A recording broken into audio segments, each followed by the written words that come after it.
Hey, this is Brian. Welcome to Philosopher's Notes TV. Today we've got The Diamond Cutter by Geshe Michael Roach.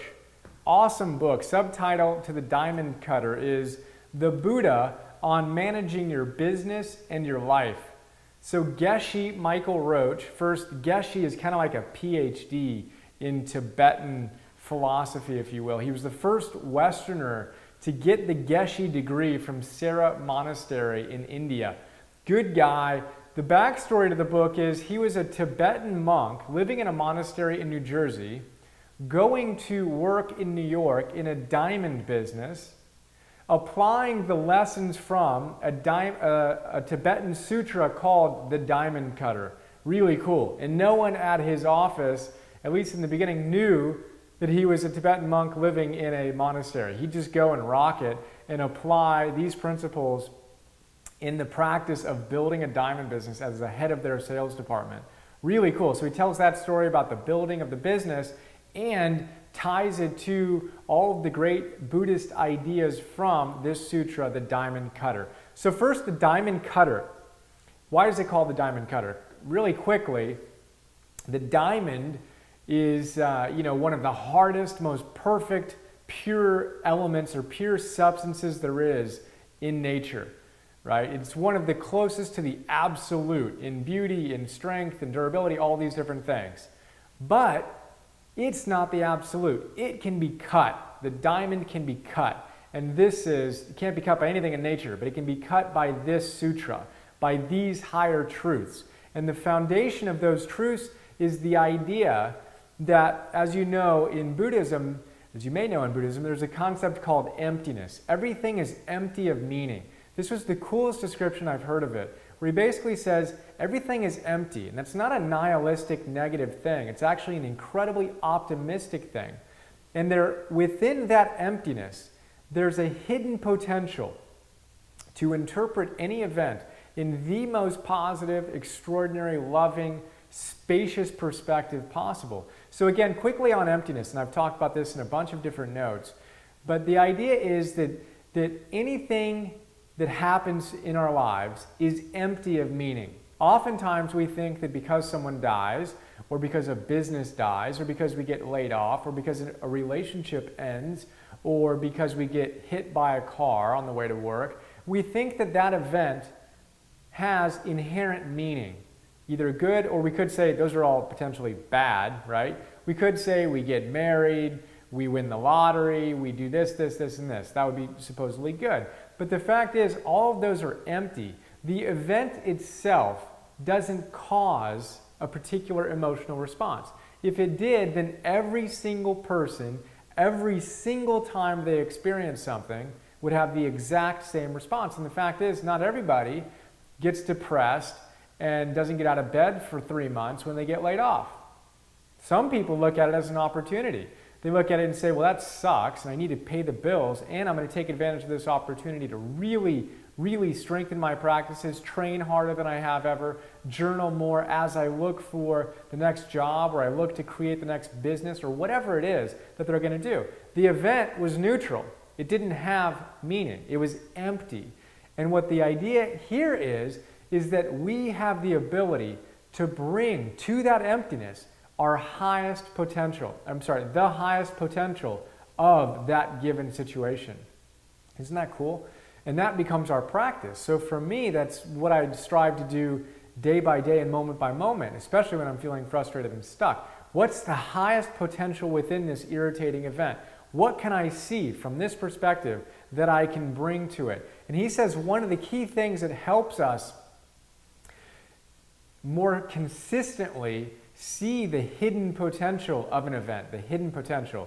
That's the beautiful phrase he uses again and again. What helps us see the hidden potential is planting positive seeds, making what he says imprints on our consciousness.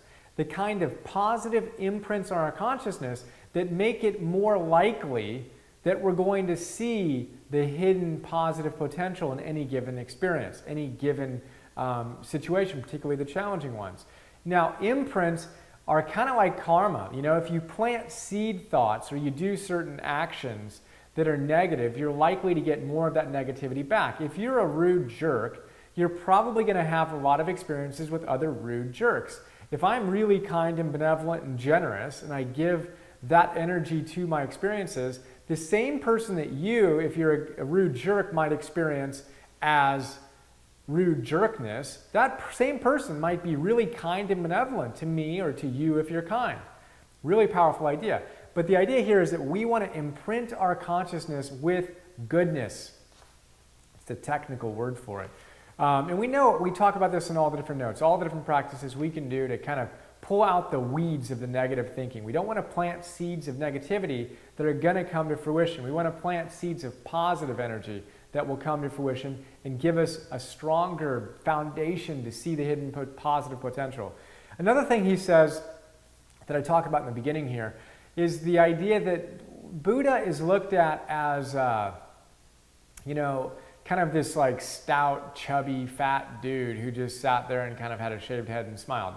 He says, no. Imagine the Buddha as a tall, regal prince, which is what the Buddha was. Siddhartha Gautama is who the Buddha was before he became the Buddha. He was the son of essentially a Nepalese king. He was a prince, right? And he left that life in search of the keys to happiness. But he was he says, think of him as a tall, slender, graceful, strong prince. And don't think of him as just talking to people who chanted Om into a wall. The greatest students of Buddhism in his day were effectively the business equivalent, the business leaders of his day, royalty, the kings and queens and princes and princesses, the people who were strong enough to run entire countries and economies and had that same drive that business people have today, which is why this is all about business, Buddha applied to business, and all the ideas in here are applied to our business lives. He says as well that business people are the perfect people to go for it hard and intensely in the spiritual domain. He says it takes the same intensity and perseverance that it takes to succeed in business to succeed spiritually. And then a lot of business people kind of poo-poo it. And he says, no. You're perfectly qualified for the spiritual aspirations.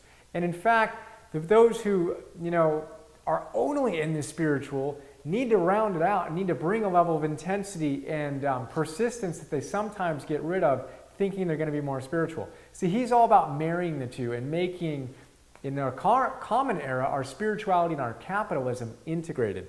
It's not either or. They're an integrated yes and. I talk about that a lot more in the note. We're already rocking some great ideas. Intensity and perseverance, emptiness, the hidden potential, imprints. He's got a great idea. Spend time in silence every day, 15 to 20 minutes, he says. Huge idea, I talk about that all the time. He says at the end of it, the Tibetans have a practice. They spend a couple of minutes before they enter the busy day imagining their most powerful, radiantly alive, compassionate, beautiful versions of themselves, right? And they call that shooting the arrow. There's actually a phrase in Tibetan, penpa tang, or penpa tong. I'm not sure how you say it, but it's shooting the arrow. They set their intention for the day, and he says that's a very strong imprint on your consciousness. You want to get in the habit of doing that. Shoot the arrow. So do your meditation best at the same time of the day. That's how you get consistency, he says, and I agree. In my own practice, I've seen that. Shoot the arrow. See your ideal. I love doing that at the end of my practice. A couple other big ideas here. Mental gardening, he says. That's your second job, cleaning out your mental garden. And finally, he talks about a lot of other stuff finally, but one other big idea. He says you need to spend at least a week a year in what he calls your forest circle, where you go there with no books, nothing but a journal, no TV, no distractions, and you imagine your ideal life. And then when you go back to reality and you think all those ideas that were awesome that you came up with are impossible, do them anyway. It's an awesome idea. We talk about it more in the note. And then he says, finally, the ultimate wealth is giving yourself in service to the world. Let's never forget that. Business is a vehicle, wealth is a vehicle, prosperity is a vehicle. It's not a destination. We want to give ourselves to the world most fully. That's ultimate wealth. And that's the diamond cutter in a nutshell. Hope you dug it. Have an awesome day and look forward to sharing more with you soon. See you.